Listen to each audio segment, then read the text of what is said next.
अस्सलाम वालेकुम, कैसे हैं आप लोग। Thank you so much. आपने मेरे लास्ट जो मैंने एमसीक्यू किया था उसके ऊपर आपने मुझे कमेंट्स लिखे और मैं बहुत मुझे खुशी होती है पढ़ के कि आप लोगों को बहुत अच्छे लग रहे हैं और फ़ायदेमंद हैं आपके लिए।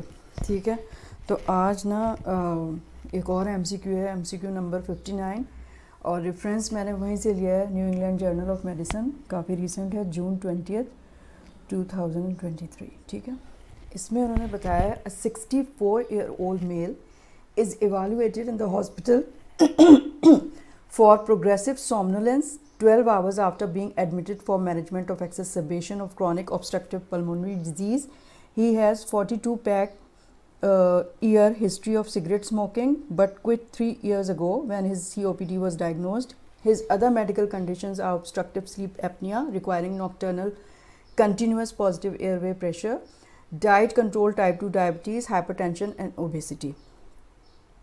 At admission, he was started on supplemental oxygen at 4 liters per minute via nasal cannula, methylprednisolone 40 mg intravenously every 6 hours, albuterol and ipratropium bromide via nebulizer every 6 hours, and levofloxacin by mouth 500 mg daily. His dose of oral furosemide 40 mg twice daily was continued. He currently has a blood pressure of 135 by 65 mm of mercury, a heart rate of 105 beats per minute, a respiratory rate of 12 breaths per minute, and a temperature of 36.9 degrees centigrade. His weight is 146 kilogram, BMI is 38. He is more somnolent than when he was admitted but is able to be aroused and answer simple questions. The remainder of his examination is notable for pupils equal with normal size and response to light, diminished breath sounds bilaterally, diminished bowel sounds, mild abdominal distension without tenderness or organomegaly, and 1 plus bilateral pretibial edema. ABGs show partial pressure of oxygen 65 mm of mercury, pH is 7.31, partial pressure of carbon dioxide 59 mm of mercury, bicarbonate 31 milliequivalent per liter. अब पहले इसको हम ज़रा revise कर लें, फिर मैं आपको क्वेश्चंस बताती हूँ।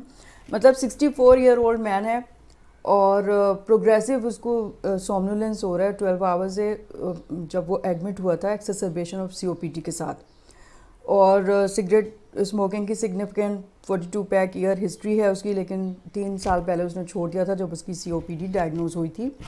और अदर मेडिकल कंडीशन क्या है, उसको ओबेसिटी है, तो स्लीप एपनिया है, और वो CPAP ले रहा है, डाइट कंट्रोल, टाइप 2 डायबिटीज़ है, हाइपरटेंशन और ओबेसिटी। एडमिशन में क्या उसके साथ किया है कि supplemental oxygen 4 litres per minute दिए, नेज़ल कैनुला से मिथाइलप्रेडनिसोलोन दे रहे हैं every 6 hours, albuterol, ipratropium bromide nebuliser से दे रहे हैं, लीवोफ्लॉक्सेसिन भी शुरू कर दिया है, ओरल फ्रूसमाइड वो ले रहा था उसको कंटिन्यू किया। ठीक है, ब्लड प्रेशर उसका स्टेबल है, हार्ट रेट उसका बढ़ा हुआ है 105 बीट्स, रेस्पिरेटरी रेट ठीक है, टेम्परेचर भी सही है, कोई बुखार नहीं है। हिज वेट इज़ 146 यानी कि BMI 38 है। अब BMI देखें कितना बढ़ा हुआ है, मतलब नॉर्मल कितना होता है 19.5 से 24.5। ठीक है, तो ये 38 है। He is more somnolent than he was admitted, मतलब ये कि उस वक्त सोमनोलेंट इतना नहीं था जब एडमिशन हुई थी, अब प्रोग्रेसिवली सोमनोलेंस हो रही है उसको, but he is can be aroused and answer simple question, मतलब जो भी पूछो वो बता देता है लेकिन बिल्कुल नींद में है। The reminder of his examination is notable for pupils equal in size हैं, रिस्पॉन्स टू लाइट यानी कि ठीक है, डिमिनिश्ड ब्रेथ साउंड्स बायलैटरली हुए हुए हैं, और डिमिनिश्ड बाउल साउंड्स हैं, एब्डोमिनल डिस्टेंशन है उसको विदाउट टेंडरनेस, और कोई ऑर्गेनोमेगैली नहीं है, और थोड़ा सा पीडल एडीमा है उसको। ABG देखें उसको 65 मिलीमीटर ऑफ मर्क्यूरी PO2 हुआ हुआ है। ठीक है, हाइपोक्सीमिया इतना लेकिन सिग्निफिकेंट तो नहीं है, मतलब हुआ हुआ है, और pH उसकी 7.31 यानी कि एसिडोसिस हुआ हुआ है, PCO2 उसका 59 बहुत ज़्यादा बड़ी हुई है, यानी कि हाइपर कार्बिया हुआ हुआ है, बाइकार्बोनेट 31 है, थोड़ा सा बड़ा हुआ है। क्वेश्चन अब वो पूछ रहे हैं, which of the following next step is most appropriate for this patient. A option दिया है, perform endotracheal intubation, B. Administer naloxone 0.4 milligram intravenously. C. Increase oxygen supplementation to 10 liters per minute via closed face mask. D. Initiate bilevel non-invasive positive pressure ventilation.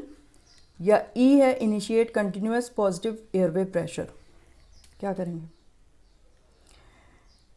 इसके लिए? जो है ना, आपको indication Contra indication पता होनी चाहिए कि एंडोट्रेकियल इंट्यूबेशन की क्या होती हैं और non invasive positive pressure ventilation की क्या है.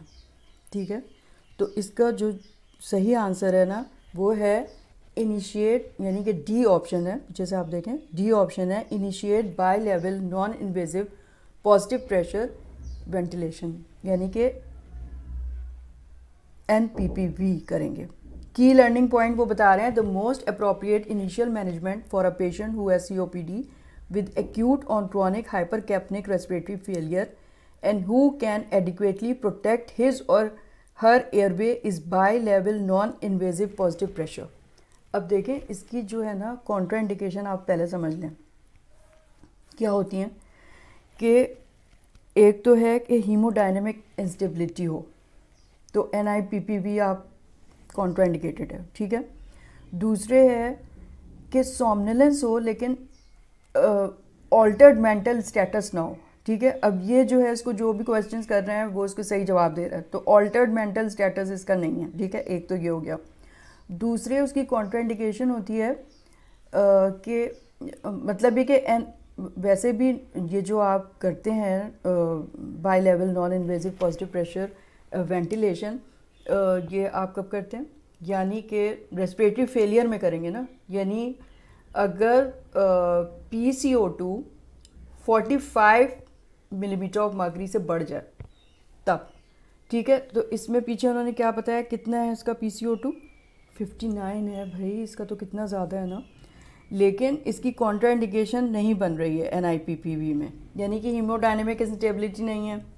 दूसरे सोमनोलेंस है लेकिन ऑल्टर्ड मेंटल स्टेटस नहीं है. क्वेश्चन सही जवाब दे रहा है.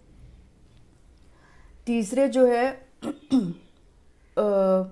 मतलब उसकी फिर एक कॉन्ट्राइंडिकेशन क्या होती है कि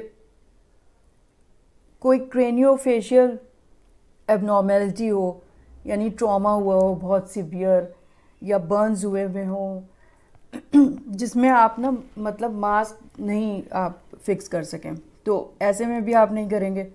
दूसरे और कॉन्ट्राइंडिकेशन इसकी क्या है? Extreme obesity. अब इसमें एक्सट्रीम ओबेसिटी नहीं है, 38 है इसका, तो आप इसमें दे सकते हैं. अब एंडोट्रेकियल इंट्यूबेशन की जो इंडिकेशंस हैं वो क्या होती हैं? Haemodynamic instability. दूसरे जो है वो ऑल्टर्ड मेंटल स्टेटस. ठीक है, रेस्पिरेटरी फेलियर हुआ है, ऑल्टर्ड मेंटल स्टेटस हो गया, और एक्सट्रीम ओबेसिटी है, और कोई भी क्रेनियोफेशियल एबनॉर्मेलिटी है, और उसमें आप नहीं दे सकते. मतलब ये कि आप NIPPV नहीं दे सकते हैं, तो फिर एंडोट्रेकियल इंट्यूबेशन कराना पड़ेगा. ठीक है, तो इसमें आप करते हैं. तो इसमें आप देख लें कि कोई भी कॉन्ट्राइंडिकेशन इसको नहीं थी. ठीक है ना, इसका ब्लड प्रेशर भी ठीक है, हीमोडायनेमिक कली ये स्टेबल है, और रेस्पिरेटरी रेट भी इसका ठीक है, टेम्परेचर भी बढ़ा हुआ नहीं है, वेट इसका इतना मतलब एक्सट्रीम ओबेसिटी नहीं है, सोमनोलेंट है लेकिन ही कैन बी अराउज, तो ऑल्टर्ड मेंटल स्टेटस नहीं है. ठीक है, तो ये सारी चीज़ें इसकी सही हैं, इसलिए इसकी इंडिकेशन बन रही है NIPPV. ठीक है, अब डिटेल फीडबैक उन्होंने बनाया तो बताया है कि most appropriate intervention for a patient with chronic obstructive pulmonary disease who develop acute on chronic hypercapnic respiratory failure is a trial of bilevel non-invasive positive pressure ventilation NPPV. Compared with endotracheal intubation, NPPV has been shown to reduce mortality risk and shorten the duration of hospital stay. NPPV should not be used in patients with severely impaired consciousness because they might not be able to protect their airways. अच्छा, एक चीज़ भूल गई थी मैं, अभी आगे बता भी रहे हैं. कॉन्ट्रा इंडिकेशन टू NPPV क्या होती है कि कोपियस सिक्रीशन हो रही हो और पेशेंट इतना वीक हो कि वो क्लियर नहीं कर सक रहा हो, तो फिर आप नहीं देंगे ये, फिर आप एंडोट्रेकियल इंट्यूबेशन ही करेंगे. However in the presence of mild impairment in मेंटेशन such as patient who have a slight somnolence can be aroused and will interact with the examiner, and PPV can still be tried with close monitoring before proceeding to endotracheal intubation. ठीक है, मतलब ये देखा गया है कि अगर आप ये करते हैं ना NPPV तो उसकी मोर्टेलिटी बहुत कम हो जाती है और एंडोट्रेकियल इंट्यूबेशन की भी ज़रूरत नहीं पड़ती. Continuous positive airway pressure CPAP तो वो पहले ही ले रहा होगा ना, मतलब उसको ऑब्स्ट्रक्टिव स्लीप एपनिया था, तो it can stent open the upper airway to treat obstructive sleep apnea but it will not help the patient ventilate and clear CO2. ठीक है, तो CPAP का ये काम तो नहीं होता कि वो तो सिर्फ जो है वो ओरोफेरिंक्स को खोल देता है ना ताकि ब्रीदिंग सही हो जाए, लेकिन ये कि वो कार्बन डाइऑक्साइड को तो रिमूव नहीं कर सकता, वेंटिलेशन में वो कोई हेल्प नहीं करता है. Increasing oxygen supplementation in a patient whose partial pressure of oxygen is close to normal increase the chance of carbon dioxide retention and contribute to clinical deterioration. अब देखें, ये तो एक मतलब आपको समझने की ज़रूरत है कि जब पेशेंट को इतनी सीवियर COPD हो कि उसको हाइपरकैप्निया हो रहा है और फिर एक्यूट यानी कि फेलियर पे गया हुआ है, रेस्पिरेटरी फेलियर पे, तो उसका जो हाइपोक्सीमिया है ना वो ट्रिगर नहीं करता है वेंटिलेशन को, उसका हाइपरकैप्निया करता है ट्रिगर वेंटिलेशन को. ठीक है, अब हाइपोक्सीमिया ही आप मतलब ये कि और ऑक्सीजन कितना देंगे, पहले ही आप दे तो रहे हैं 4 लीटर्स, तो उससे क्या होगा, by decreasing hypoxia induced respiratory drive and to worsening ventilation perfusion matching by releasing hypoxic vasoconstriction this patient has adequate oxygenation at this time. तो आप इसको बढ़ाएंगे नहीं. ठीक है, ऑक्सीजन को बढ़ाने की कोई ज़रूरत नहीं है, जितनी देर है उतनी ठीक है. Intravenous naloxone is reasonable for patient with hypercapnic respiratory failure when opioid use is suspected. अब इसमें तो नहीं कोई हिस्ट्री है ना कि वो ओपोइड टॉक्सिसिटी के साथ आया हो, but there is no indication that this patient received opioids. Thus, intravenous naloxone is likely to be low yield intervention. तो वो तो आप नहीं करेंगे. ठीक है, ख़त्म हो गया. तो इसमें जो है ना आपने अच्छे से ये समझने की ज़रूरत है कि इंडिकेशन क्या होती हैं उसकी, NPPV की कॉन्ट्रा इंडिकेशन क्या है, और जो है वो एंडोट्रेकियल इंट्यूबेशन की क्या है इंडिकेशंस. तो ये अगर आपको आएंगी तो एक्यूट स्टेज में यानी पेशेंट आया तो सबसे पहले तो आप जो उसका एक्यूट रेस्पिरेटरी फेलियर का ट्रीटमेंट वो सब देंगे ना, जो इसमें पहले उन्होंने बताया हुआ है कि ऑक्सीजन लगा दी, मिथाइल प्रेडनिसोलोन दे दिया, इप्राट्रोपियम ब्रोमाइड और वो सब नेबुलाइज कर दिया एल्ब्यूट्रॉल से. ठीक है, और एंटीबायोटिक भी स्टार्ट कर दी, ऑक्सीजन भी दे दी. अब इन सब चीज़ें करने के बावजूद भी अगर पेशेंट की हालत नहीं सही हो तो फिर NPPV करेंगे आप. ठीक है, अगर उसकी कोई कॉन्ट्राइंडिकेशन नहीं है. तो मेरा ख्याल है ये बहुत अच्छा था. और मैं एक दफ़ा और मैंने COPD का केस मैंने बताया था आपको, उसमें मेरा ख्याल है कि सारी हमने उसकी ट्रीटमेंट वगैरह समझ ली थी ना, जो उसकी मॉडिफाइड रिसर्च काउंसिल का जो स्केल है ना डिस्निया के लिए, वो अच्छी तरह से मैंने आपको बता दिया था कि कब कौन सी ट्रीटमेंट. अब तो मतलब इतना ईजी कर दिया जैसे एस्थमा का, उसी तरह COPD की भी ट्रीटमेंट बिल्कुल स्पेसिफाइड हो गई है. ये होगा तो ये करेंगे, ये होगा तो वो करेंगे.